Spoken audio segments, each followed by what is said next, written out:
On today's episode, Josh and I are back to preview part 1, 2, and now 3 of our 4-part series previewing the NBA season coming up. We've already covered the Eastern and Western Conference rankings in terms of regular season, and here we are now for playoff predictions and, of course, everyone's favorite. It's the most debatable, the most newsworthy award predictions. That's what you're here for. Next.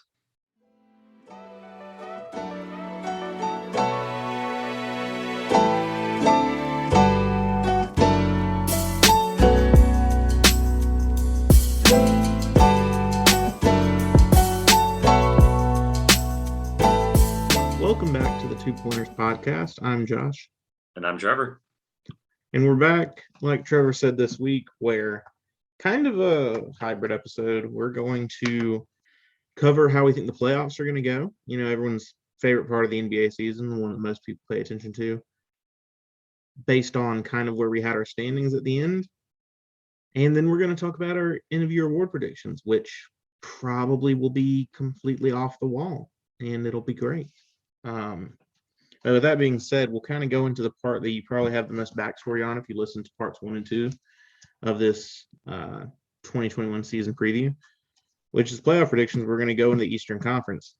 Now, Trevor and I previewed, if you remember listening to the Eastern Conference podcast, the teams that we thought would finish in the top 8 to enter the playoffs, but we're kind of just going to flow in now to who we think is going to be the last 4 remaining in each conference, and then how we think that's going to shape out all the way up through the finals.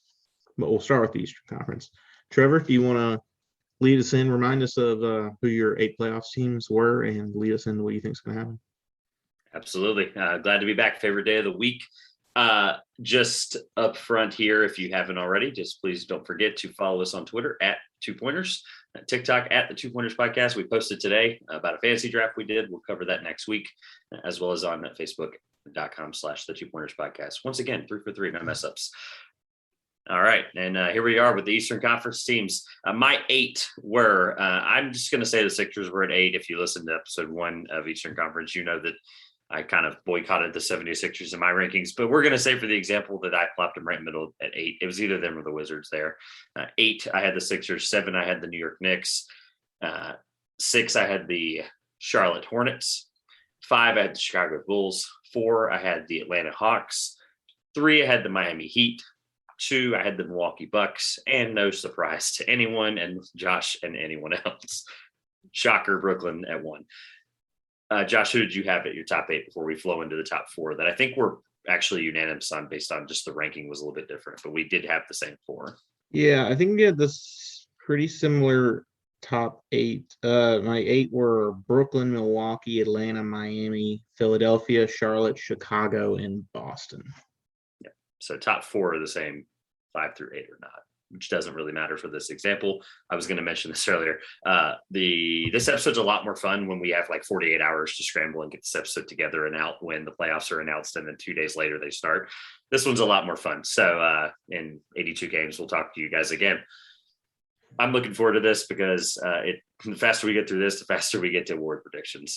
That's the part I've been looking forward to for 4.5 months. I'm so excited. All right, top 4. What do we got? Recap here. We both have Brooklyn. We both have Milwaukee. It was 1 and 2. The only difference here in terms of the order, not that this matters for this scenario, but it does matter if they finish this way. I had the Heat at 3. You had the Hawks at 3 and the Heat at 4. But is that who you think is going to be the top 4, like going to make the Eastern Conference semifinals? Because I don't know about you, but not all of my predictions have the teams that I thought would finish top 4 in the regular season as making it to the semifinals of their conference. I think ultimately that is who the 4. That's if everything goes perfectly well. And chalk, unfortunately, I'm banking on a lot of injury luck and whatnot there. But I do think those are the 4 best teams. And just for the scenario here, I am going to say that is my playoff 4. I do think that's what will ultimately happen, assuming everything goes right for every team involved if they don't perfectly play each other. So yes, for the example's sake, I think that's the 4. Okay, I was just clarifying where the segment was going. In this case, yeah, I also do have the same 4 making to the Eastern Conference semifinals. I really looked at it matchups wise and what I thought, and frankly, after those 4, like looking at Philadelphia, Charlotte, Chicago, Boston, they're teams that are good enough to win some games in the regular season, get to the playoffs, but I can't see any of them winning the 7-game series against who they'd be matched up against. The only one I would have that's like up in the air, but I agree with you. I think after 4, it is a little bit of a drop off. It's like I can give you every reason why the top 4 could make the finals and win the finals. I couldn't give you that for the other 4. So I could say the only toss up for me was Chicago, but we don't know a single thing about how that roster works together. That actually could be a complete disaster, and we have no idea. I would hope not with the talent they put around their star. So no, I agree with you. I think the top 4, and like I said, I think it's fun because each one of these teams has a key X factor that we'll address throughout the season. And when we get to the playoffs, each one of these teams has an X factor that could get them there or not get them there. So assuming healthy. How do you want to address this? We're not matching up like Hawks Nets, are we? We're not like, I think Trey's going to knock it. No, right? Are we just going to say 3-2-1 Eastern Conference Final? Like, what are we doing? Well, I mean, it's just looking at the way I have it based on seeding. I would have Brooklyn against Miami in these semifinals and Milwaukee against Atlanta. And I don't want to be the one that's just as, like, frankly, what I think is going to happen in the Eastern Conference is quite boring. Maybe I'll be wrong. I was very wrong last year. But I think Brooklyn and Milwaukee take care of Atlanta and Miami in the semifinals, and we get, which I don't think anyone should be upset about, get a rematch of Brooklyn and Milwaukee again in the playoffs. As boring as this is, I agree with you. So here we are. I think the one team there that I feel strongly about that could give, funny enough, if they do play the Bucks. Did you have the Heat playing the Bucks in this scenario? I had the Heat playing the Nets. Okay, so if the Heat don't play the Nets in the semifinals, I think the Heat are kind of that like dark horse X factor team that plays great defense and that can hit a lot of shots. I think they're this year's Hawks, if that makes sense, but they're a lot better. That's kind of where I was going, was like, I'm not going to sit here and like talk myself into the Heat live, but I'm also going to say that the Heat are kind of my, like, they can beat one of those top. I have no idea what you mean by they are this year's Hawks. I think this team is good. I think this team is scary and surprising. And if they're in the Eastern Conference Finals, they also could be this year's Philly. Okay. Do you get what I'm saying? So, like, I think there's a good example. Okay. Real quick here. This Heat team, because the Hawks were a team that none of us, especially you, didn't think was making it out of the first round. You thought they'd get swept. The 100%. Heat are a team we perfectly agree on will be good. Yeah. So in the style of basketball they play is, I don't mean to play. I mean how they fare in terms of once they're in the playoffs. The Hawks, they got in the playoffs. No matter how I thought about them, we both like had them once we had to predict them once we got there. The Hawks made it to the Eastern Conference Finals, and we, quite frankly, didn't think that would happen. Mm-mm. And then the Sixers, I had winning the finals last year. Yeah. And they lost in the semifinals. So my point being here is this Heat team has a very big window of disparagement. I think they also are good enough to beat the Bucks or the Nets. I also think they're bad enough if they just catch the wrong team at the wrong time that they don't even make the semifinals, is the point. So I was just saying, in terms of high potential, low potential, this Heat team can swing really, really well. We'll get to them later as well.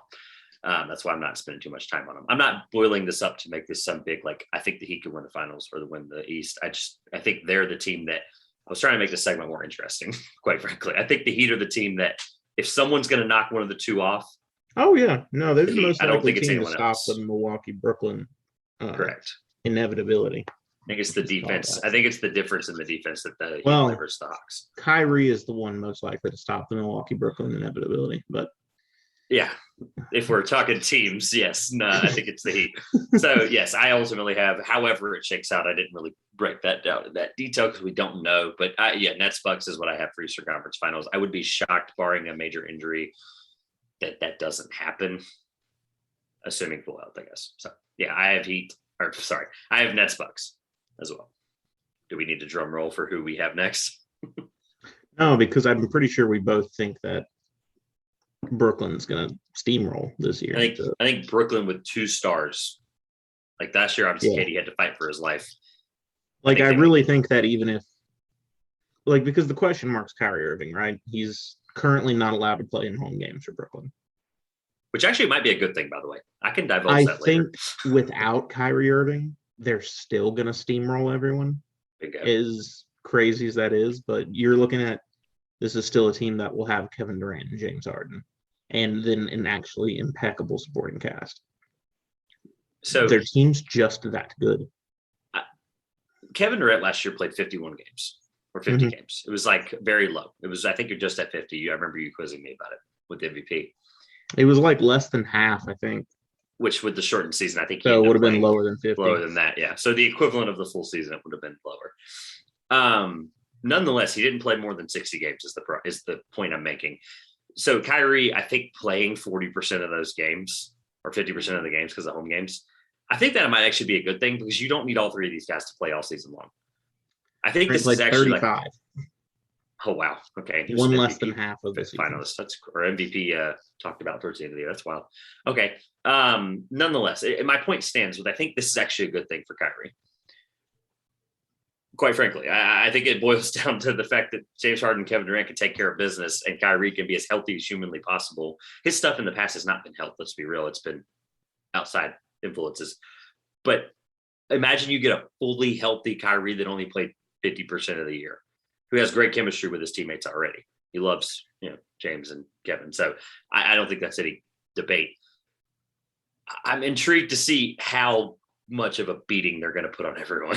It's like a matter of how much at this point. So yes, if you have a fully healthy Kyrie in the Eastern Conference Finals, I mean, that's just unreal. But then again, like we say, unless things change, he would only be able to play in games 3, 4, and 6. Yeah, I guess that does account for the playoffs too. I was thinking regular season wise. Maybe he's one of those dudes. I'm not like surprised if he's got this like, I'll get vaccinated at this exact time so that I'm ready for all the. I don't know. I have no idea what's going on in his head. So yeah, nonetheless, I think whoever they play, I think it's still a competitive series. I think it's Eastern Conference semifinals basketball or Eastern Conference Finals basketball. I think the Bucks will make it interesting, but that team's just too dang good. It is what it is. Nets in 5. Nothing interesting. Complete 180 from your last year's thoughts, but I guess they were. And don't get me wrong, people listening. I'm not saying I really want to see this. Yeah, because I really don't. But I know good basketball when I see it, and the Brooklyn Nets are a good basketball team. Like, I think at this point, probably a good pace ahead of Milwaukee, and I think like the team on paper, it looks like they would win it pretty easily. This is like the Miami Heat in 2012. All right. And it worked out well for them. Yeah. So are we ready to put the fact that we both have the Nets in the finals? Let's put that on hold. We'll transition quickly to the West, and then Here's where things get interesting. Absolutely. Yeah, we'll come back to it. So we both have Nets in the finals. I'm recording this just to be safe.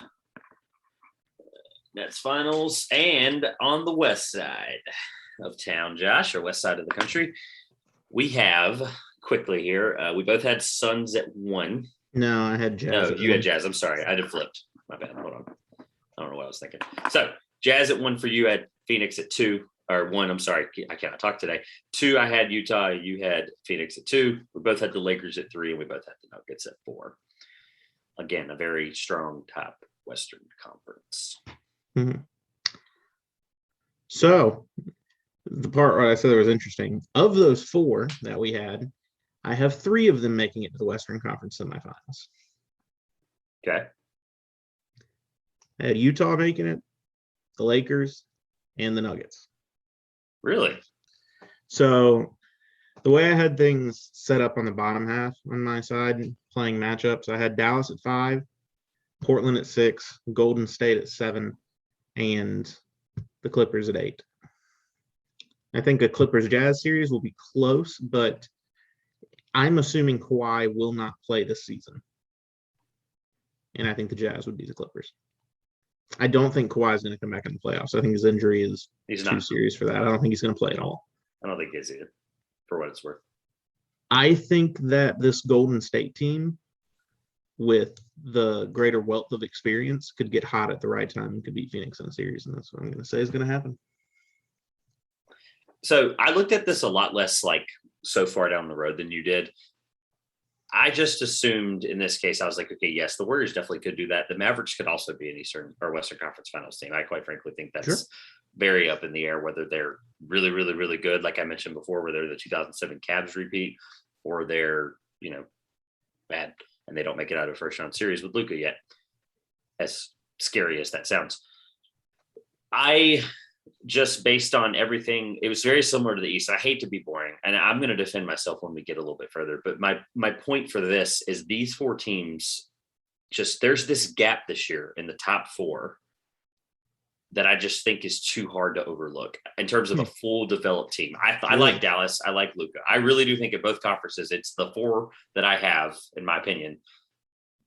And it's how they shake up is really what matters in this situation. Now, come closer to it, I'm going to look completely wrong, and that's totally fine. But in terms of, we're talking talented team, the Nuggets are loaded this year. Jamal Murray's coming back, a guy that we'll talk about next week of a steal of one of our fantasy drafts already. The Lakers, whatever you think of them, they're going to be hopefully a top four team with that much talent. The Jazz, we know how the Jazz can be. They're going to finish top two in the West, and they're going to go into the playoffs, and people are going to think they're really good again. And Phoenix, I just believe in this Phoenix team. I like what they brought back. I talked about it last week. I like what they brought back, and I also like what they added. So I think it's just a combination of the fact that I don't like an entirety of a team behind them. I think there's players on those teams, say the Warriors, et cetera, like Steph and Clay get really hot. I think there's ways that they could make that. I just don't see a path where they do end up in the Western Conference Finals. So that was. I don't think they'll end up in the finals, but I think the Western Conference semifinals. Sorry, Western Conference semifinals. I think the West is a lot muddier. I think there's a lot of teams that are a lot better than we think, kind of in that upper half of the Western Conference. And you and I both talked about a bit before where even though we like Phoenix did well. Phoenix kind of profited from the fact that every other team kind of just got hurt and went down. Kawhi Leonard went down. Jamal Murray goes down. Anthony Davis and LeBron James struggle with massive injury issues. And it kind of just provided that clear path for the Suns. And I think they were a team that was like a couple years away. And because of a perfect storm, they took that leap immediately. I don't think it's going to come back that far. Now, I realize it's a massive hot take to say they're going to lose in the first round of the Western Conference playoffs. But I think a team that outside of Chris Paul is incredibly inexperienced, which is what they are, but the very young team outside of Chris Paul could suffer a mistake. I don't think that's going to like wreck the franchise going forward. Like they're going to be back. They're going to get there again. I just think this year it's not going to be that year. So a couple things to break down there. I'm not going to repeat myself from last week when it comes to the Suns. I think ultimately there is a window here with Chris Paul, but ultimately I think you're right. I think they still have the chance if he's doing everything he can with his health and his body like he's been doing. But as much as I didn't like Portland, you can't not be like, okay, if Dame matches up against anybody in the first round like he's done before, he's going to scare you and possibly beat you. So when I'm going to defend the fact that ultimately the teams that I like up front or up top are ultimately better in my opinion. However, yes, I can't disagree and say that this ultimately is probably not going to be the top four because when you have a team in the first round like the Mavs, I don't think the Suns losing in the first round is a hot take, by the way. My whole point here is when you play the Mavs, the Blazers, and the Warriors possibly in the first round, there's ultimately a chance in a 7-game series you're going to lose. So I ultimately believed in the talent.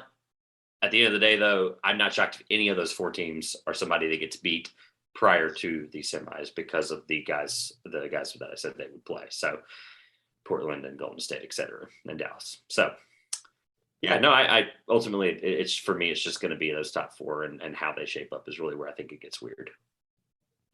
All right. So to recap, both of us agree on Utah, the Lakers, and the Nuggets.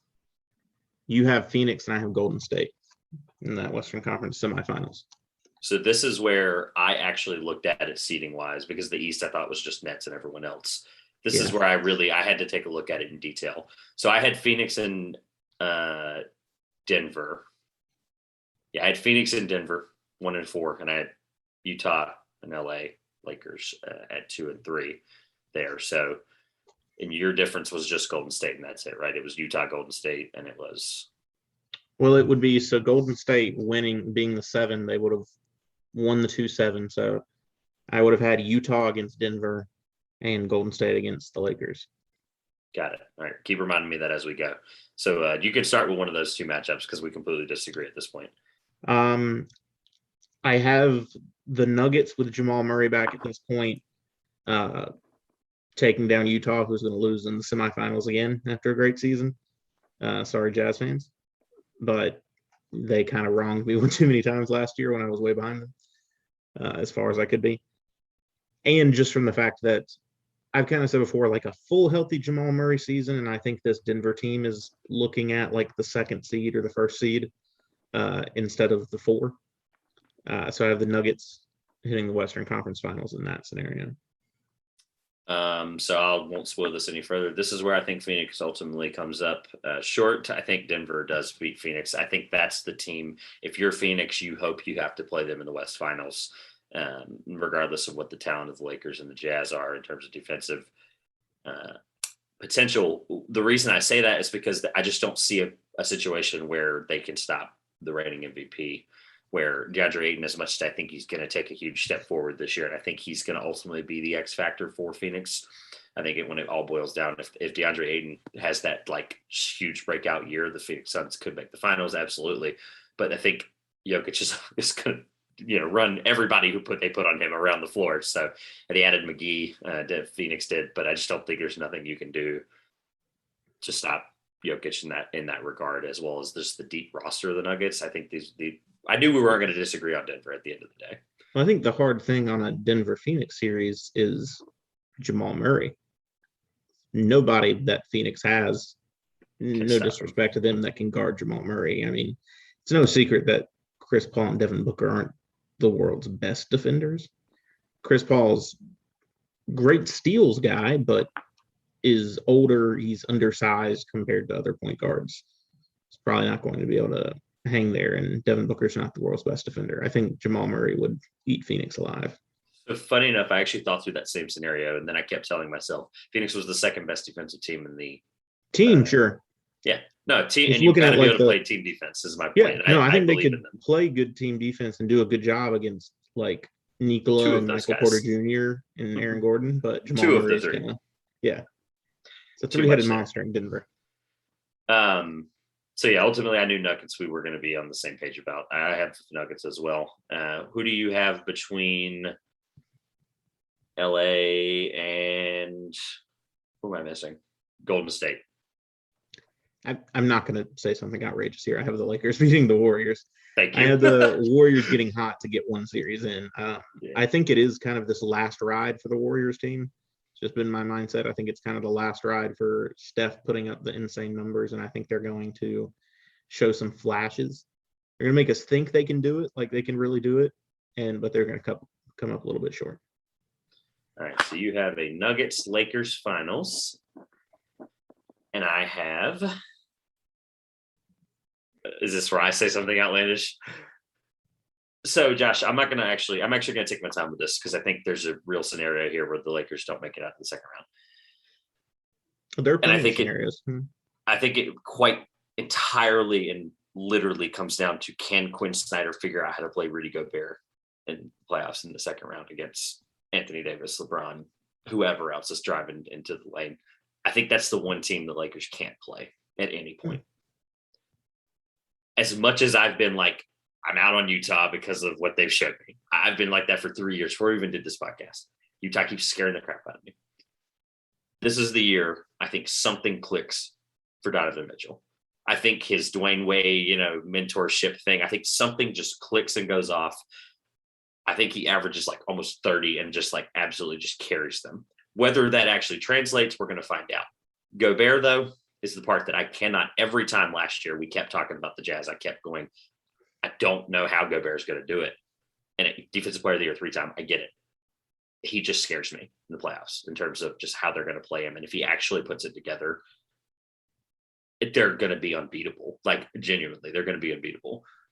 Unfortunately, though, for the Utah Jazz fans, I apologize as well. I do have the Los Angeles Lakers. I just wanted to give every bit of. I wanted to give every bit of defense. All of that. 100%. I wanted you to realize like how close this was for me.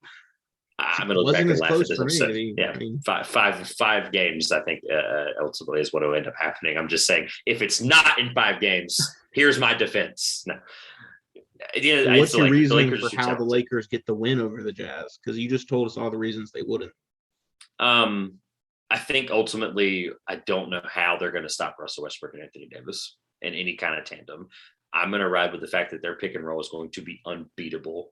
And I don't think the Jazz as a whole are going to have to be able to keep up. They're going to have to keep up and shoot 40%, because I don't think the Lakers are going to be a 3-point shooting team this year. I don't think people realize that as they continue to watch them. They're going to realize it's going to be. I think everyone knows the Lakers are not a 3-point shooting They team. tried. Okay, they tried to add some guys around. Wayne Ellington's going to have to shoot 45% if they want to be anywhere near the top 15% in the league.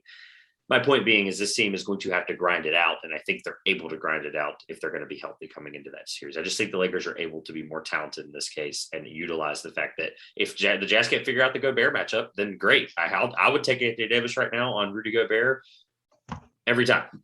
Sorry. 3-time Defensive Player of the Year. I would take Anthony Davis on top of anybody right now coming into a fully healthy season. Hopefully a fully healthy playoff run. Okay. Yeah, fully healthy. That's the question, obviously. I try to throw health aside in these full transparency. Yeah. So yeah, ultimately, I think the Lakers played the Nuggets, and I figured 20 minutes ago that we would be on the same page about this as well. Yeah, I mean, I think when you kind of look at it, it kind of becomes. It shakes out that way. These are the two most talented teams in the Western Conference, and if they hit their stride and are healthy down the stretch, you kind of come back to that 2020 rematch for the Western Conference Finals. And I think that the result will be more or less the same. I think this is a year too early for Denver. And I just think that highly of Russell Westbrook.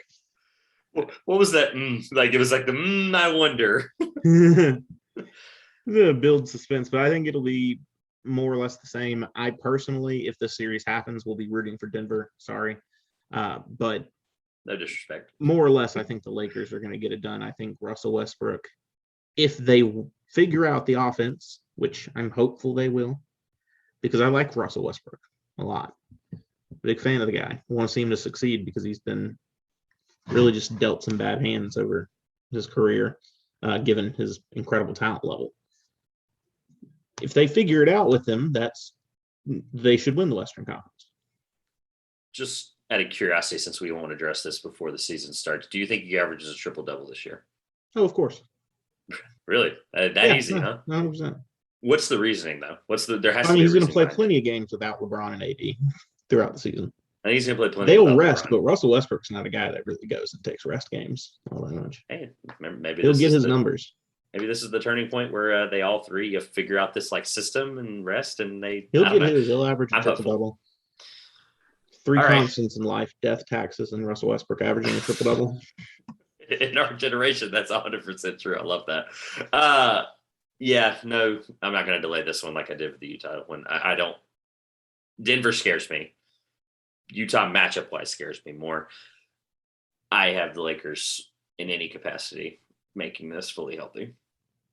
Like I said before, Denver's a year away. Next year, if we're talking about the same thing, I'm probably saying something different. But can you imagine Denver, though, next year if, say, they lose and Jokic is not a chip on the shoulder guy, but Jamal Murray definitely is. Can you imagine MPJ as well? Can you imagine Jokic loses 20 pounds, puts on maybe 5% muscle He already mass? Lost a lot of weight. I know, but I went back and watched some highlights the other day, and I'm telling you, there's a scenario there where we go into the offseason, you and I are previewing the fact that Jokic has lost 20 pounds and added 5% muscle mass, and he looks like another MVP candidate again. I think there's a scenario where they don't win this year. Jamal Murray takes a huge step. Jokic cuts down and just gets really I see it. And I wouldn't be shocked. The scariest thing about the future of this Nuggets team, and it may be an outrageous thing to say, you had Jamal Murray, who was the guy that went wild in the playoffs in the bubble, getting those 50-point games and really showing out. You got Jokic, who is the reigning MVP. 2 years from now, Michael Porter Jr. might be the best of those three guys. Scary. Yeah. All right, let's set if they stay together. Let's knock this out, because at the end of the day, people came here for award predictions. NBA Finals. We both have Brooklyn and LA in what's kind of the best storyline you could have in an NBA Finals, because It is that Oklahoma City Thunder team. Oh, that trio from Oklahoma City, all in the finals. Sorry, Grayson. All have some serious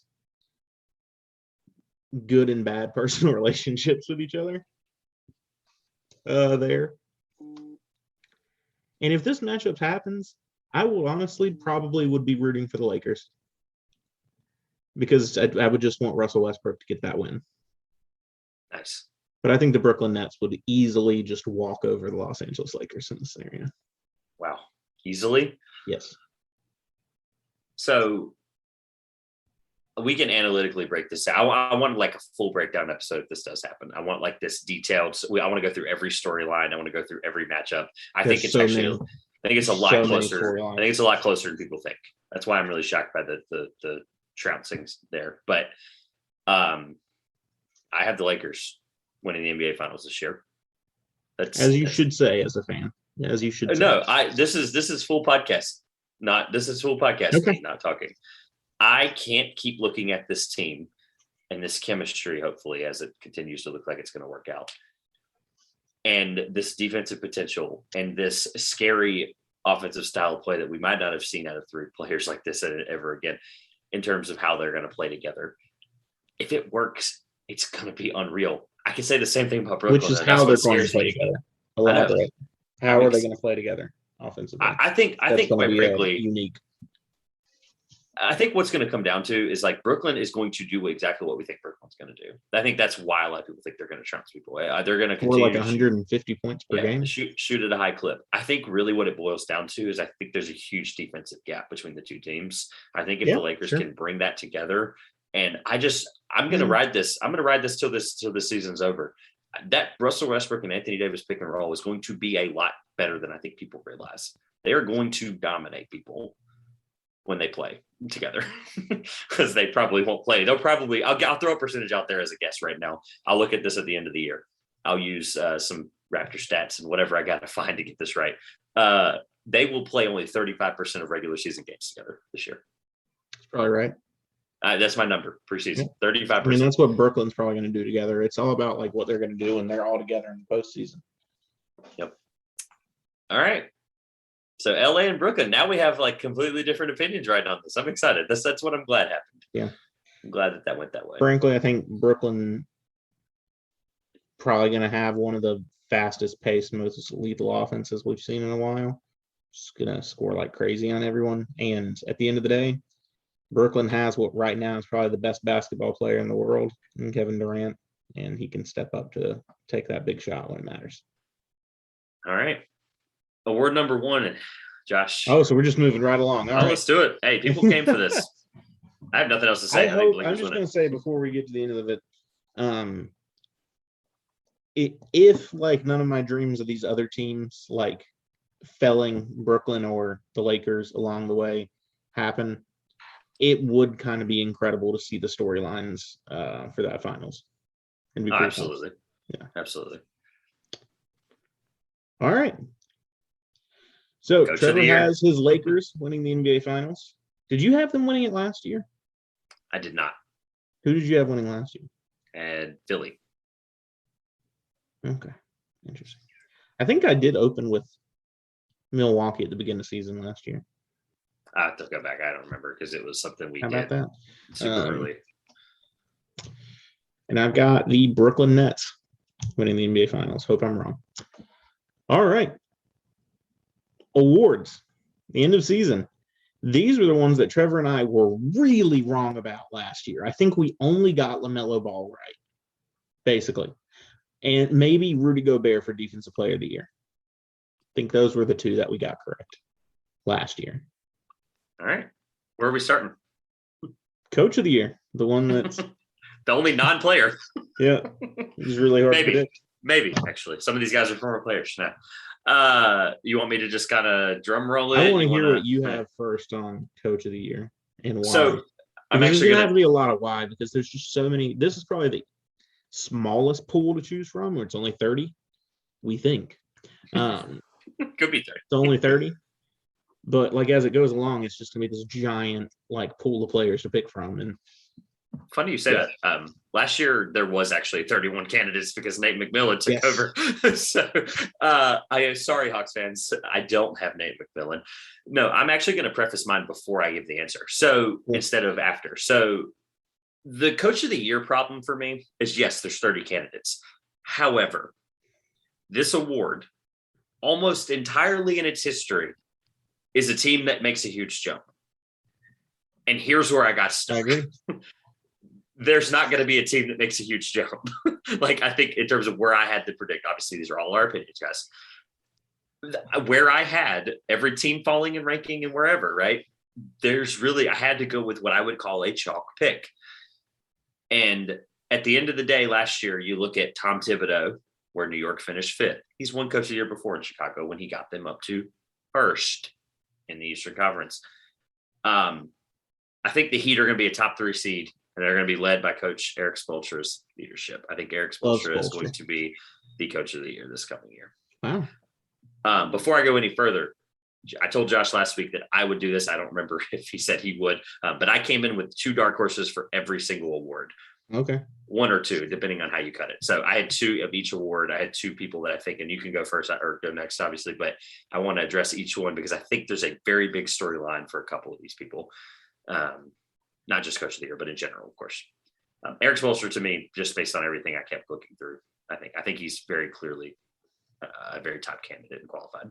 Are you gonna say your dark horses? Or? No, you can go ahead. We'll go. Just go ahead. I want to build the anticipation with saying who my dark horses are before I get to who I think is going to win it. So you do have dark horses. Good. Yeah. Okay. All right. I had several people I thought of through all of these. So, and that was why I think dark horses are cool, because they're people that we could accidentally get right about.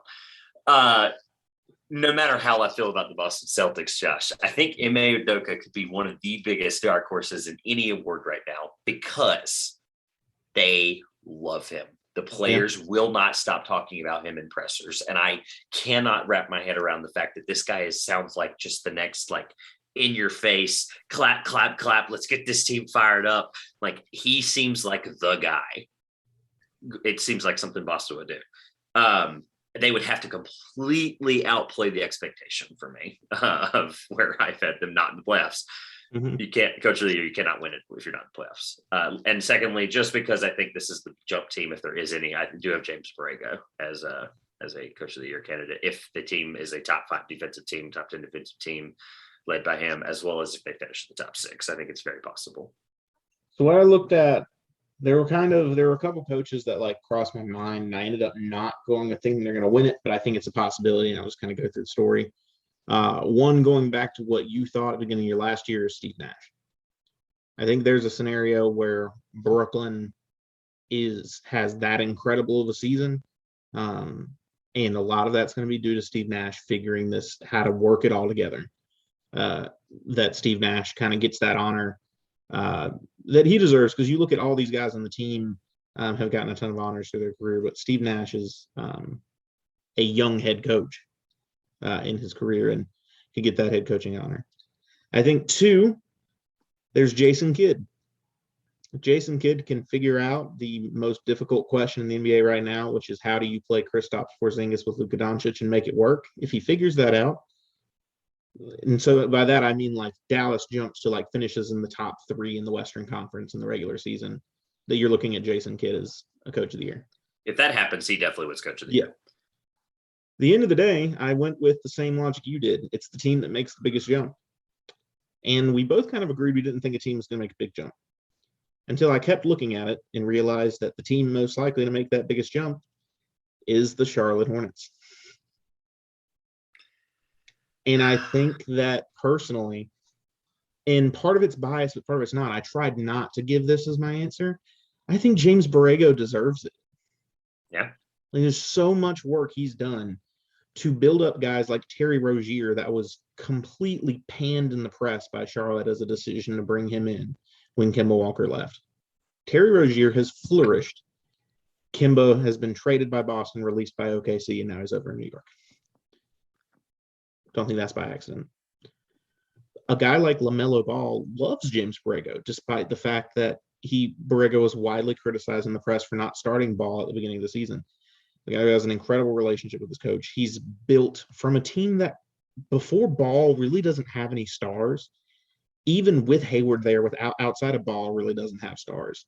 It's a team that would have to get somewhere on team basketball alone. And I think James Borrego could finally be the time if the Hornets finish in that middle of the East. It's them. I think what it'll come down to is if the Nets just absolutely trounce people and the Hornets don't finish in the top 5, I think they're going to give it to Nash. I did not have Nash as a dark horse because ultimately I think this is not the team that he wins Coach of the Year on. I think he's not going to be the Nets coach forever. I think once this Nets team disbands in a couple years after maybe a couple titles, I think Steve Nash has got a flourishing career ahead of him. And I think this is just where we're going to see his basketball mind work with superstars. But I think he can absolutely coach at any level. I think he'd be really good with college to be strategic and be able to use his basketball mind, top 5 basketball mind of all time. Similar Jason Kidd example. So I do like Nash. I couldn't fool myself. Fool me once, shame on you, right? Fool me twice, shame on me. So I kept wanting to talk myself into Nash, but when you have that good of a team, it's just kind of hard to give it to that guy unless they absolutely destroy people. Because if I'm correct, Steve Kerr did not win Coach of the Year when the Warriors won 73 games. So it's not like yes, he did. They did? Okay. So I know that was 73-9. Steve Kerr was Coach of the Year. Did you have that as an example too? Or did you have that as could be a Nash example? I like that. No, I was just looking at the history of Coach of the Years to kind of get an idea of the vote. And then honestly, there's not like a uniform voting pattern. There it is. Coach of the Year. A team that if a team surprisingly gets first in their conference in the regular season, that seems to happen a lot. But then last year it didn't happen for Quinn Snyder, so I don't really know what the voting pattern is. Yep. All right. I'm going to actually do the dark horses thing backwards like you did. I'm going to switch the order for that. I'm going to do 2 dark horses and then the person, if that makes more sense this time. It sounded a lot better coming out when you did it like that. So I believe we decided on going with most improved player. There wasn't really an order, but let's just say Rookie of the Year, Defensive Player, and MVP are the most important, obviously. So I think we said we were going most improved player here. Yes. All right. You want to go or you want me to go? This is where it's after Coach of the Year. It just gets weird after this because my favorite thing about award predictions is people can laugh at us. People can make fun of us. You can be like, haha, why didn't you have this guy? It's random. Most improved player is my favorite award to predict because you're literally guessing. You're like, you have that to pick guy, someone that's going to just make a ridiculous leap. Jump. I feel really good about mine. Neither of us said Jordan Clarkson last year, but right. I mean, hey, here we are. So, Josh, I tried my best to hide this yesterday when we were drafting our Dynasty Fantasy Draft. We'll cover next week. I tried my best to hide this. This guy's on my team for this exact reason. And I told you I like picking most improved player because it's so random, and I just think it's just throw stuff at the wall.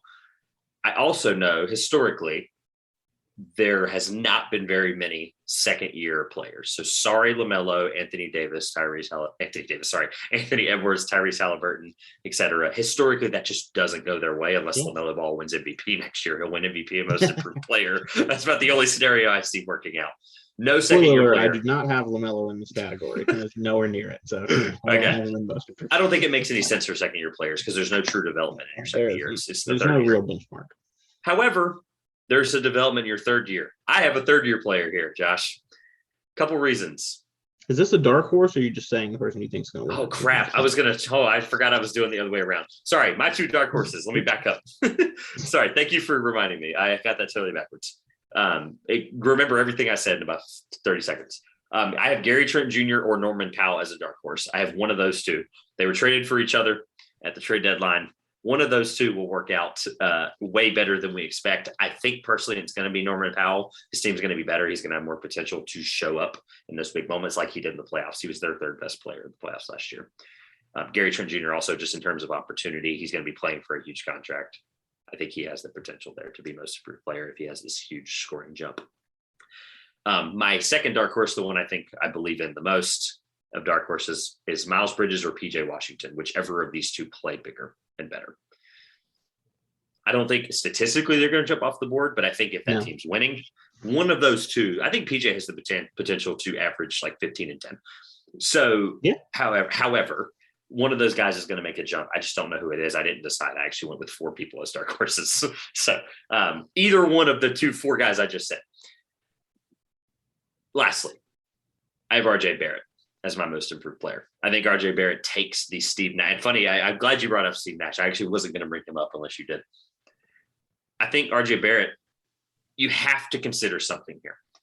When you're Steve Nash's godson and he's your mentor, something's going to click, whether it's year 3 or year 6. I don't know. That's why I love this award, because no one's going to make fun of me. Knicks fans are going to rally around this with me. I'm so excited for it. RJ Barrett, in terms of efficiency, went from 32% shooting from 3 his rookie year to 40% last year on almost 3 more attempts. Just in general, every single statistic except for turnover margin, he improved on. I am willing to take the bet that the Knicks are going to be worse. He's going to play better, and he's going to win most improved player. We both obviously, we know where we have the Knicks. This is the same RJ Barrett, mind you, that was the number 1 high school player over Zion Williamson. That guy, yeah.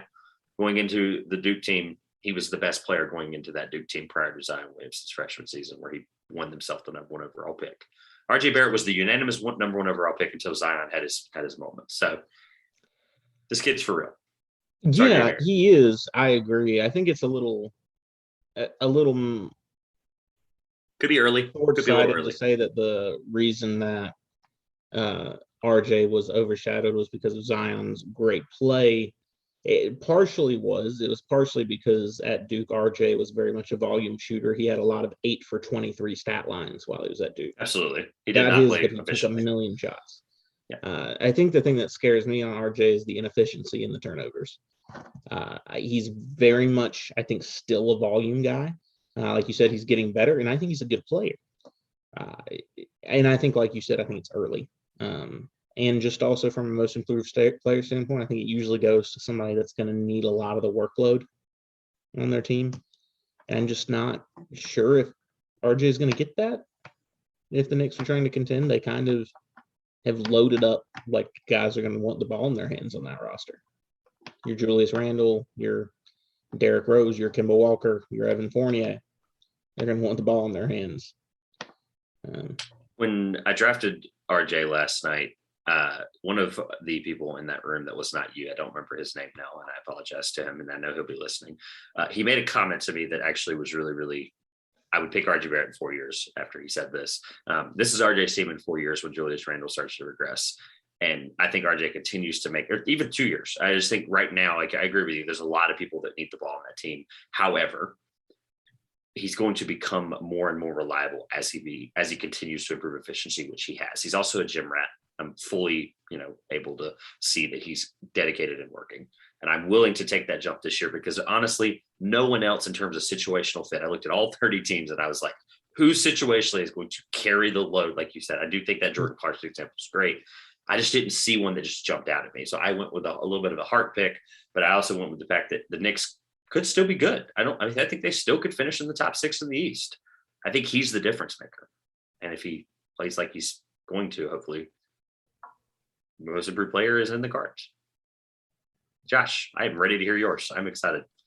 So a couple of guys that I think will be honorable mentions who I think are going to have great seasons, but they're not going to win this pick. One, Michael Porter Jr. becomes an all-star is a scenario in which there's a most improved player. I think this is kind of Porter's been sitting on that cusp of a breakout season with Jamal Murray out for an indeterminate amount of time. Porter Jr. is going to carry that load in Denver. Number 2, rolling back to the Dallas situation again. If Kristaps Porzingis figures everything out on the offensive end, Kristaps Porzingis, I don't know, maybe it should be a comeback player of the year award instead of a most improved player, but I'm just going to. With the injuries, they definitely should have comeback player of the year award. Like they definitely should be a thing. I think it's really cool. This is the last time I say Kristaps Porzingis in this award for the season. It's the last time you mentioned. I'm kidding. Major storylines to go for it. I really want to see if it's figured out. But I think the player that, when I thought about it, is most likely to win most improved player comes down to, I think this guy got so much better. It was incredible last year, and no one paid attention to it. Just like there was no media coverage. No one was looking at it. And based on a move that he's made in the offseason, he's now being looked at a lot more. And if he just plays how he did last season, I think people are going to want to give him the most improved player. And that's Alonzo Ball. Wow. Lonzo Ball was shooting nearly 40% from 3 last season. No one talked about it.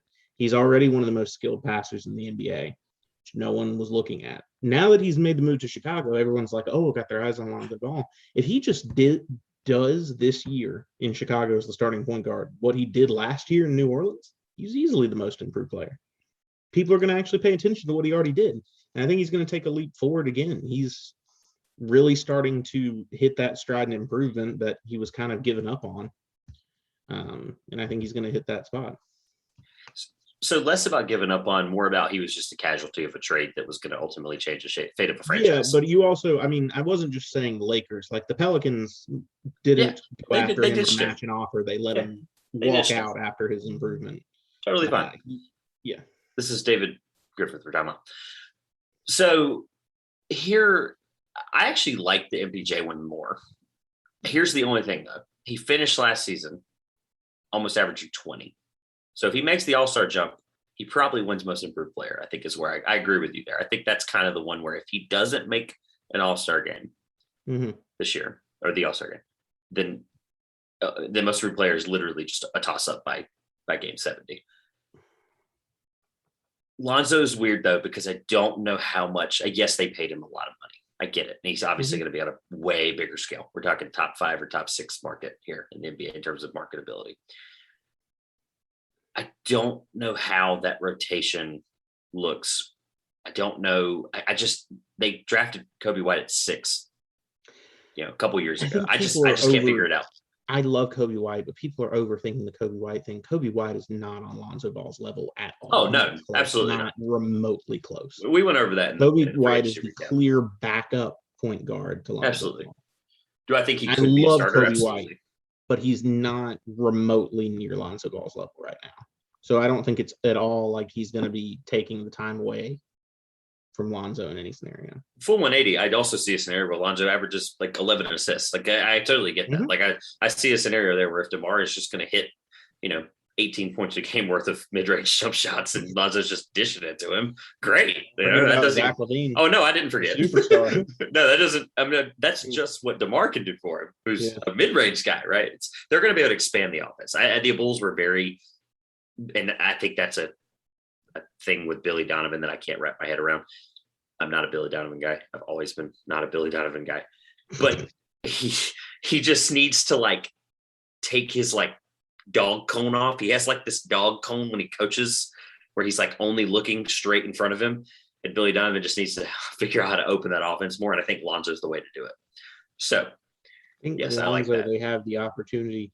They drafted Kobe White because they wanted to play fast. Yeah. I mean, that was Kobe White's whole thing. Oh yeah. Turn the ball over too much. Very fast. Lonzo's a better passer. Lonzo can go play fast. If anything the Ball brothers do well is they play fast. I mean, I'm a fan. I like Lonzo Ball. I think he did make that jump. I don't think he got credit, and I hope he gets it this year. This is the same Lonzo Ball, by the way, that as a Lakers fan, before the Anthony Davis thing was even sniffed out as a possibility, I thought he was going to be my franchise point guard for 15 years, and I'm still angry about it. Okay, I like Lonzo too. All right, you forget that we haven't done a podcast. You got a champion. Oh no, I'm not disparaging that. I'm just saying I like him a lot, and I did like him a lot, and I still do. And I thought he was going to be my point guard for 15 years. I was ready to buy the jersey, and I did. I'm glad I didn't now. Josh, where are we going now? 6th man of the year? 6th man of the year. The one that I'll just put it out there at the very beginning. I hate this award. I think this award should be just removed. I think it's just you have to sniff out who's going to play off the bench. You can't do that. Yeah, I know, right? It's impossible. Exactly. Just like most improved players. My point being, I just hate this award because I think it's just stupid. I don't like it. I'm bullish on that. Who do you have? Just go through your dark horses. Well, we go the dark horses. I'm going to throw him in here because he's going to be a finalist like he is every year. Lou Williams. He might be the 8th guy on the Hawks this year. Doesn't matter. Doesn't matter. It's Lou Williams. His name's it's Lou Williams and Jamal Crawford are the 2 names. Can I give you transparency on how long of a dark shot that is, or dark horse that is? Yep. Right now, Kevin Huerter in most Vegas scenarios is like plus, I think it's like 450 or 5. He's the 2nd highest pick right now, Kevin Huerter. Lou Williams is currently like plus 30,000. 30,000. He's like 30 spots away from his teammate that's going to play in front of him. I love it though. That's so much respect for Lou Will. But Loves Atlanta. But I mean, Lou Williams was a finalist for Sixth Man of the Year 2 years ago. Like he was a finalist for like 7 straight seasons. Oh, I get it. It's a great pick. I just think it's funny. The other side, looking up to Milwaukee, Dante DiVincenzo on a bounce back season as a dark horse there as well. But with the winner, I'm heading over back to the evil empire of the Brooklyn Nets.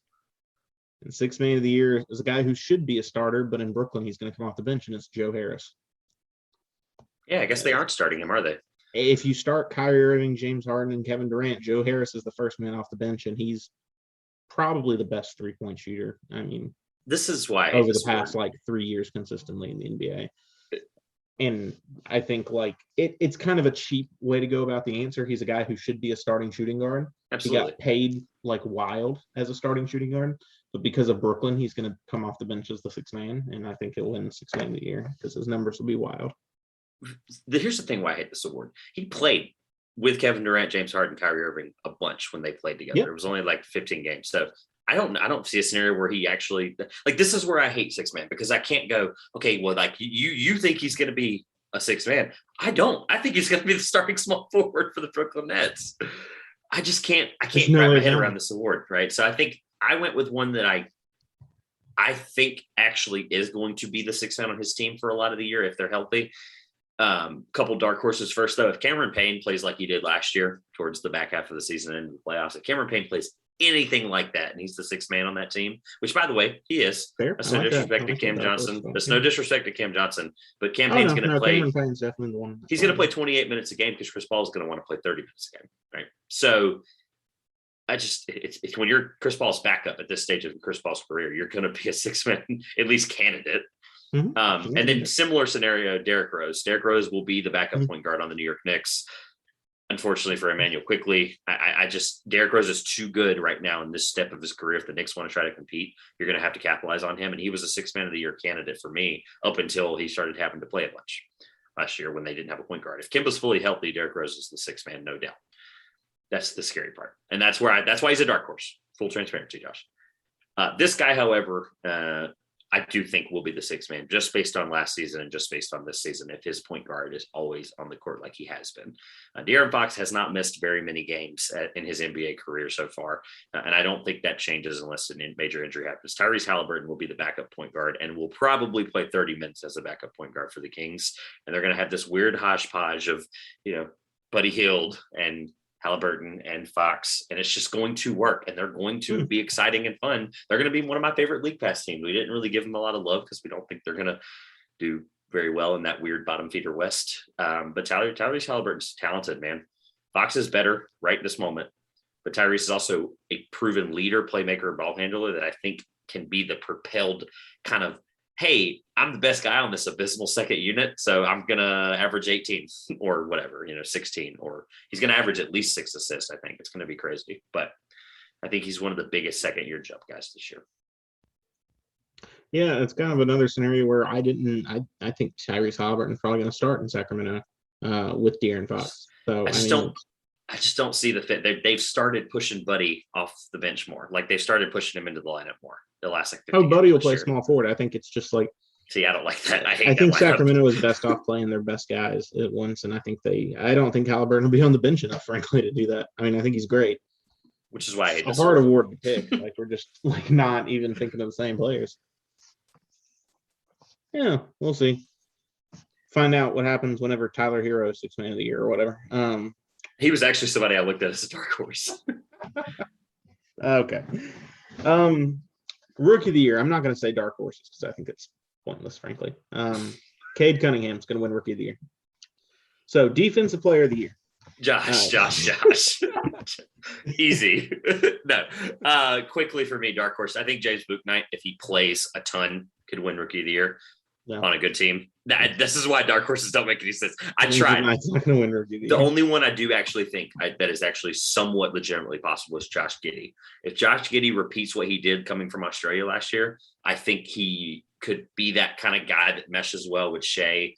I just see a scenario where he plays better than we kind of expect at 6. How is your Trevor number 6. 2 guy to Cade, not Jalen Green? Like, it's going to be Cade and Jalen Green. Hold on. These are dark horses. There's a difference. Yeah. Cade and Green are unanimous favorites. There's a huge difference in gap here. I think Giddey is the 3rd. I think Green is 2nd. And I think Cade is 1st.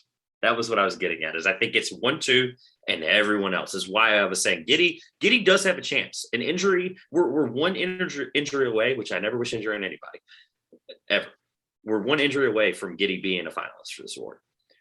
So ultimately, Green's probably going to average like almost 20 points a game. That's the thing that I keep talking myself into. Oh, he will, because I mean, he's going to get else? to take like 30 shots a game. I mean, Absolutely. Who else is taking the shots in Houston? The James Harden effect, right? Yeah. When he takes over in Houston. So, no, Cade Cunningham, I think it's not really that deep or analytical. It's just I like the team around him better. I said that 2 weeks ago, or last week when we did Western Conference. Sorry, and I just think Cade's going to be able to complement the guys that he plays with, say Isaiah Stewart and Sadiq Bey. I think those 2 guys are going to be big for him, not even including Jeremy Grant and others. But I just think those 3 are going to be fun. They're going to be really fast. And the Pistons are going to be probably one of my sneaky, I'm bored on a Tuesday night watch teams, and I'm going to feel really weird watching them, but I'm going to enjoy it because it's Cade Cunningham. So generational player. All right. That's glad we spent all that time on Rookie of the Year. This is where it gets really weird, really fast. Defensive Player of the Year. All right, so these aren't necessarily going to be dark horses that I'm going to go over here. So these players, I'm going to say on Defensive Player of the Year, they're not. I'm going to be completely transparent. They're not dark horses. They are names that are going to be finalists because they always are. But this year, I'm not picking them to win. I think 2 of the 3 finalists that won't win Defensive Player of the Year are Rudy Gobert and Giannis Antetokounmpo. I think they'll both be finalists. They're the last 2 guys to win Defensive Player of the Year. Rudy's pushing like that borderline best defensive player we've seen in NBA history area with all these awards he's won. They'll be up there. I think voter fatigue, they're not getting voted for it. I think the best defensive team in the NBA this year is going to be the Miami Heat. The Miami Heat are going to play really a stout kind of grit and grind defense. It's going to pummel teams. And I think the best defender on that team, Bam Adebayo, will win the Defensive Player of the Year award. I'm very, very high on Bam Adebayo. All right. So before I get to mine, I just want to read a couple of, I think, barring, unfortunately, Ben Simmons, lack thereof. No comments on that? Not yet. No, there's a couple I will break down there. So barring a Ben Simmons just doesn't play whatsoever, and it looks like that so far. I don't think he's going to play enough to factor in, basically. Exactly. Ben would be a finalist otherwise, regardless of the bad play. He's such a stout. I just don't think he'll play enough games to factor. Absolutely not. I bring him up for a different reason, actually. I bring him up for the fact that I'm going to read you some guys that realistically could be finalists at the end of the year. You've already said 2 of them, Gobert and Giannis. Joel Embiid, fully healthy. Miles Turner, Anthony Davis, Bam Adebayo, Draymond Green, Matisse Thybulle, Drew Holiday, Clint Capella, Jimmy Butler, Marcus Smart. After that, it starts really dropping off, right? So that's a lot of guys. Like, that's a lot of people that realistically, if they have a great defensive season individually and team-wise, they all, like, any of them could, quite frankly, deserve the award. So here's where I went and why I brought that up. This year, the voter fatigue is going to be the strongest it's ever been for an award in a while. Mm-hmm. And unfortunately for Rudy Gobert, I do have him as a I don't have him as a dark horse. I just don't have him as the finalist, as the winner. Yep. My 2 dark horses, however, are Clint Capella. I think if he's the anchor of the Hawks team that's going to finish top 3 in the West, or the East, sorry. I keep getting the East and the West mixed up today. If Clint Capella is the anchor for them, because he's quite frankly the only good defender on that team in terms of just a guy I can rely on. Sure. Miles Turner, who deservingly should have been a finalist the last 3 years, but he's got to play all the time. And the Pacers have got to be, I know, and this is why he's a dark horse. I was going to put him as a finalist. I couldn't talk myself into the Pacers being good enough. He statistically, I want homework. Go look at Miles Turner's defensive analytics, his advanced stats. He is a top 5 defender in this NBA. However, unfortunately, We agree on this. I have Bam Adebayo winning Defensive Player of the Year. I think when you look at, I'm going to go back to that odd stream of that list. When you look at this list, the fact that Bam right now is like the 8th guy in terms of, now I guess obviously these odds are all over the place. My point being though, he's not even right now talked in as a top 5 finisher. Wow. He should be. But I feel like he should be. Oh no, should be. Yeah, like after Gobert, he's clearly the best defensive center in the NBA. So I think it's crazy that people aren't like I understand the craziness of who might win, but after Rudy Gobert, it's clearly Bam Adebayo is the best defensive center. His narrative would have to be, and Defensive Player of the Year is very similar to MVP. It's very narrative. It's very, who's going to be there and why. So fully healthy, Bam could be the best defender on his team and the anchor for them. However, or however you want, therefore, best defender on his team, like I mentioned, strong advanced statistics season. I think a lot of the voters truly do look at analytics and very, very deep NBA advanced statistics when it comes to Defensive Player of the Year. That's part of the reason Rudy's won as much as he has. I think 6'9" at the center position is very weird for Bam, but I agree with you. I think he's he plays bigger than that. Plays bigger than that, and he plays like a Defensive Player of the Year. All right, are we ready for MVP? Is this what everyone really did come to see? All right, MVP. Gosh, I feel like we need to you go first. I feel like we need to slowly rip this Band-Aid off. No, I actually have 3 dark horses. All right. When I say wide open, the most wide open award, and it's not even close. I agree. It's more wide open than it was when LeBron went down last year, as well as where it kind of became the Jokic race and everyone else. Prior to that LeBron injury last year, it was all over the place. It was anybody's game. So where this comes down to it for me, for the dark, right? I mean, Jokic was playing and deserving it. Don't get me wrong. Where this comes down to it for me is there's a lot of situational fits or guys that kind of take that most improved player kind of next jump that take that MVP jump. That's where these dark horses came to mind for me. One of them being Zach LaVine. If he continues the efficient scoring from a guy like Lonzo Ball throwing in the ball, this is like I said, these are complete dark horses, obviously. Zach LaVine definitely. No, I mean, I like the decision. I mean, I've been vocal on, I think that, and it's not, this comment is not to pull either of these players down. It's just say how highly I think of Zach LaVine. I think Zach LaVine he's in the Devin Booker, Donovan Mitchell. Like, he's as good as those guys, but his team hasn't been there, so he's not talked like it. He is as good as those players. This year's the proving ground for that. Absolutely. The other kind of reasoning and why dark horse matters here is he would definitely be a let's say a coupled factor of if there's some guys in front of him that get hurt. I think he starts to propel if somebody gets hurt, right? Jimmy Butler. Jimmy Butler is the best player in the Miami Heat. That's no disrespect to Bam Adebayo. He's still going to be until he retires. However, it's Bam's defensive team now. It's Jimmy's leadership team. This is where that leader, I know leadership is not a statistic.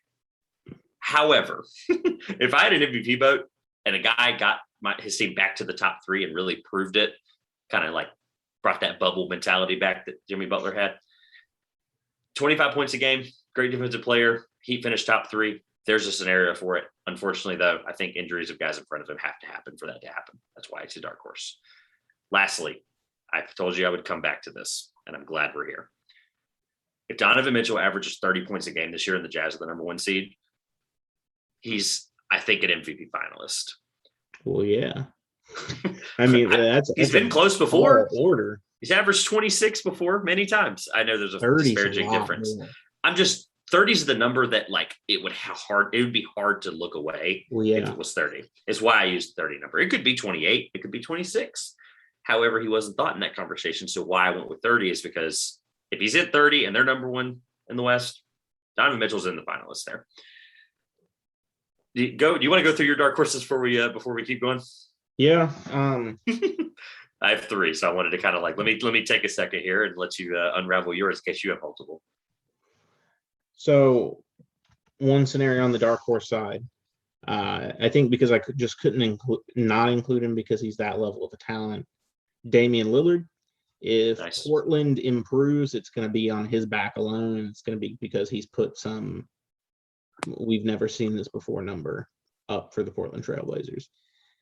I think once again, Damian Lillard's going to come up short. I don't think he'll win MVP, but he's once again going to kind of like be right there. This may be the closest he ever gets this year. I wouldn't be shocked if he does win it at the end of the year. If it comes out that he does, I wouldn't be shocked. I forgot Dame. I'll just be completely honest. Mm-hmm. I forgot Dame. I would also rather him win a championship than an MVP. But the which way one he stuck it out. Likely? MVP, absolutely. I'm just saying what I want deep down. So I'm not even going to entertain the fact that he's a dark horse because he's always going to be kind of, it's like, I feel like his was kind of understood, which is part of the reason I forgot him. There's no disrespect there. Other dark horse, I did think about Jimmy Butler with you. I think of Miami taking that jump. And if Jimmy B's numbers like take that MVP level, I think he's looking at it right there. But it's not who I went with, who I think will win it. And before we kind of go into, do you want to say who you think is going to win it first? Do you want me to go first? All right. Do you have an Eastern Conference player? Well, mine's complicated. Do you want to go first? Do you want me to go first? Sure. Mine's not probably what you're going to expect. Okay. I love drumming this up. So when you think about MVP, you can't think who's the best player in the NBA. I already said Kevin Durant's the best player in the NBA. Kevin Durant's not going to play more than 50 games. So he's out of the conversation. All of the Nets are out of the conversation. Like, it's not going to be Harden. It's definitely not going to be Kyrie Irving. I look over at your Joel Embiid. I don't think that he's going to have the health to play the whole season. I don't think he'll quite have the year he had last year. Your LeBron James, your Anthony Davis, it's out of the conversation. Russell Westbrook, I think will play it's out of the conversation because they're not going to play those games. Like, they're going to play 60. LeBron is at like 35 years old. He's not playing the 75 he needs to win MVP anymore. You're just like knocking guys off the list, and I'm like slowly knocking them off the guys that are going to rest. Yeah. Russell Westbrook, I think, will play enough games, but the production will be leveled off some. There's not the mystique of Russell Westbrook getting the triple-double anymore. Yeah, unfortunately not. He's done it 5 times. So. So that leaves me down to looking at guys who are going to put up the insane numbers and play like 75 games. And I cheated with my pick because I can't figure out which of these two players is going to win MVP, but it's going to be one of these two, and they're going to be irreparably tied in their career to each other. So I'm just going to go with them both. Either Luka Doncic or Trae Young will win the MVP award in the NBA this season. It's going to be one of those two. They're going to put up wild scoring numbers, and they're going to carry their team on their back throughout the whole season. One of those will win it. I don't know which one, frankly, at this point. So this wouldn't be a podcast with me and me being your friend. I'm going to make you pick before this is over. At least just on the record. You have to say it. And here's why. I have Trae Young as the MVP, and I'm not thinking twice about it. Trae Young's the MVP this coming year. That is wild. I did not think. I thought this was where we were going to be completely the most far apart from this. I'm dumbfounded because Luka is in that. It's always going to be in that conversation until the man retires. But Trae showed me so many things where I got to a point where I didn't like Trae Young 18 months ago. Like the villain thing and the this and the that and I kept talking myself out of Trae Young and I could not figure it out. And then took a step to an entirely different level in the playoffs. He completely changed the way I view him and the way he plays as a teammate. And I think the two reasons where that boils down for me is that the Hawks are going to be just like firecrackers, like just threes left and right. Trae's going to continue to push the ball up. I think there's a scenario where he averages 12 assists a game. That team is good. And I think when you're the best player on one of the best teams and you're exciting and you kind of embrace this, I kind of made the joke to you off recording last year with the villain thing with the Knicks. People like coming into the Madison Square Garden and showing people up. Trae literally not that long ago was on SmackDown when they SmackDown versus Raw, whatever, I don't watch wrestling anymore, unfortunately, but he was in Madison Square Garden at a wrestling event and he was doing the thing. Like, it was fun. He's embracing this character. And I think this character can win him MVP. I really do. Like, I keep talking to myself into it. Every time I kept going back. I did MVP last when I made these lists. And I kept going back to why can't he win it? There's no reason why I can't. And I couldn't come up with an answer. Absolutely. So I cannot believe, I thought this was going to be this. Here's what I thought was going to happen with you. I thought you were going to drag it on. I liked what you did there, though. You were like, two guys, I'm going to make you pick in just a second. I thought you were going to drag this. I thought you were going to drag it on this whole thing. Yeah, I thought you were going to be like, it's going to be this guy statistically, and his team's going to, but it's going to be Nikola Jokic. I thought you were going to do that. I thought you were going to drag it on for 5 minutes and be like, oh, but it's Jokic. I love Nikola, but I don't think it's he got his MVP, and it's about the Nuggets' team now. So now, based on what you heard from me, seriously, realistically, who do you think has a better chance of winning it? I think that's a better way to answer this question. No. Because I really don't. I struggled with this for a while. I really don't. Luka has to one finish second as I think top it's 4 seed. Trey, and then 1 second I think it's Luka. Here's why I think it's Trey. Because frankly, Trey's on the better team. Trey right now looks like the better guy to do it. Luka, however, is on a team that he's going to have to put way more on his back, so his numbers will probably look better. You thinking like the Jokic example last year, basically? Yeah, I would honestly love if it really comes down to that these two. It's going to be. It could be one of the more controversial MVP races we've seen if these two both have insane seasons, because I think there's going to be a lot of back and forth on who's going to win it. Yeah, no, that's look. So if I'm saying for who I think the voters would be more likely to vote for, it's probably Luka. They have to finish top 4. They have to finish top 4. That's the difference for me. The Hawks can finish top 3, like no doubt, if they're healthy. Can the Mavs do that?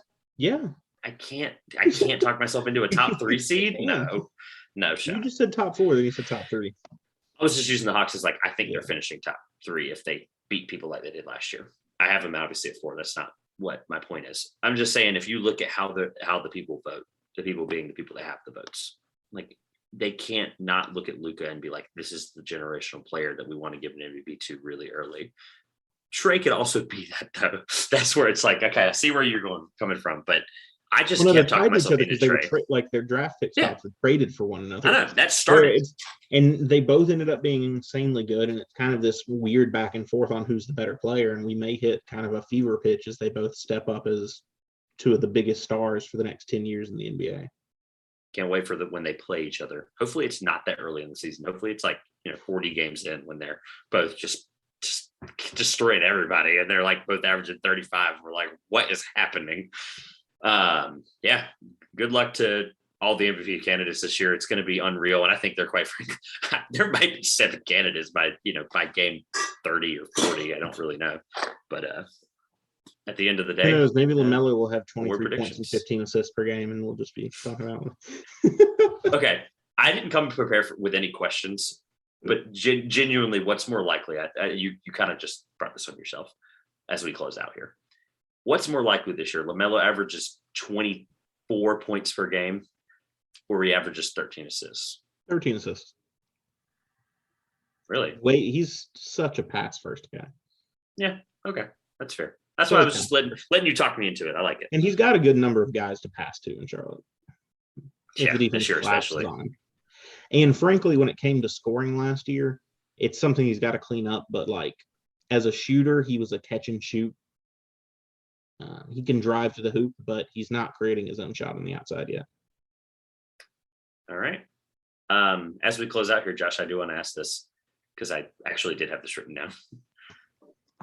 30-second elevator pitch. Why LaMelo Ball is an MVP candidate come the end of the regular season? Oh, come on. He's not. Come on. I don't believe it myself. Not yet. Second year, I think he takes – my biggest hope is he takes the Luka Doncic second-year leap and puts up stupid numbers, and the Hornets look really good. But all right. I'll ask you this in 365 days. I'll ask you it again. Yeah, ask me going into year 3. We'll see what happens.